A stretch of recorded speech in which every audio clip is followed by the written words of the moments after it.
2025 ഭൗതികശാസ്ത്രത്തിനുള്ള Nobel സമ്മാനം 3 പേർക്കാണ് ലഭിച്ചിരിക്കുന്നത്. John Clarke, Michel H Devoret, John M Martinis എന്നിവരാണ് പുരസ്കാര ജേതാക്കൾ. ഇലക്ട്രിക് സർക്യൂട്ടിലെ മാക്രോസ്കോപ്പിക് ക്വാണ്ടം മെക്കാനിക്കൽ ടണലിംഗിന്റെയും എനർജി ക്വാണ്ടൈസേഷന്റെയും കണ്ടുപിടുത്തത്തിനാണ് പുരസ്കാരം.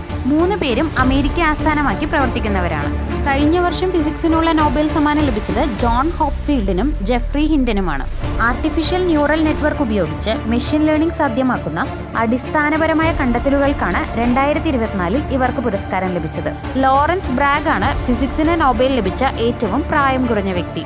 ജോൺ ബാർഡീനാണ് ഫിസിക്സിനുള്ള നൊബേൽ സമ്മാനം 2 തവണ നേടിയത്. 1956-ലും 1972-ലുമാണ് നൊബേൽ സമ്മാനം അദ്ദേഹത്തിന് ലഭിച്ചത്.